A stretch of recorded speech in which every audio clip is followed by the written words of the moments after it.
دفعہ کا ذکر ہے کہ دور کہیں پہاڑوں کے دامن میں ایک چھوٹا سا گاؤں تھا۔ اس گاؤں کے لوگ بہت محنتی، سادہ اور خوش اخلاق تھے۔ وہ کھیتوں میں کام کرتے، جانور پالتے اور ایک دوسرے کی مدد کرتے تھے۔ سب گاؤں والے خوشحال تھے، لیکن ایک شخص تھا جو بہت لالچی تھا۔ اس کا نام کریم سوداگر تھا۔ کریم کے پاس اناج کی دکان تھی۔ گاؤں والے اناج خریدنے اس کے پاس آتے۔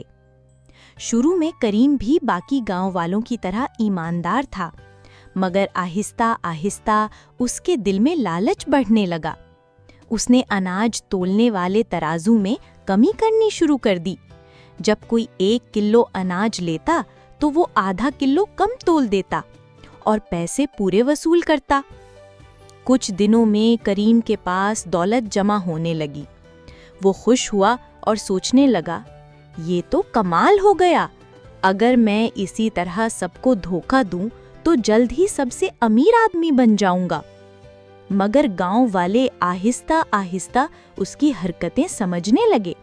ایک دن ایک بزرگ کسان حاکم بابا نے کہا، بیٹا کریم، لالچ کبھی خوشی نہیں دیتا۔ اگر تم دوسروں کو نقصان پہنچاؤ گے تو ایک دن تمہیں خود نقصان اٹھانا پڑے گا۔ کریم نے یہ بات سنی انسنی کر دی۔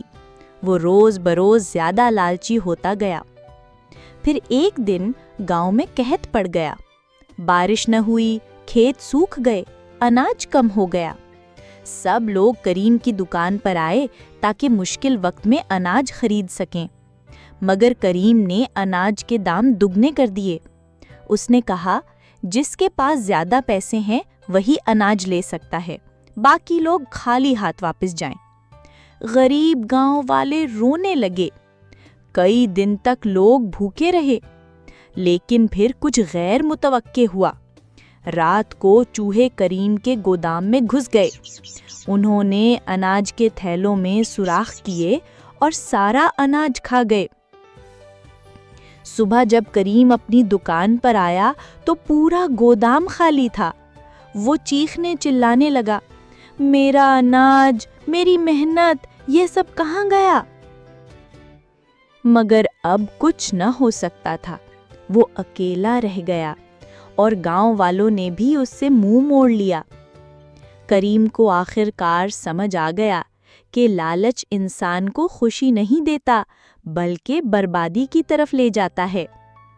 اس دن کے بعد اس نے گاؤں والوں سے معافی مانگی اور وعدہ کیا کہ ہمیشہ ایمانداری سے کام کرے گا۔ گاؤں کے لوگ نرم دل تھے۔ انہوں نے اسے معاف کر دیا اور کہا، ایمانداری ہی اصل دولت ہے۔ یوں وہ گاؤں پھر سے امن اور خوشحالی کی طرف لوٹ آیا۔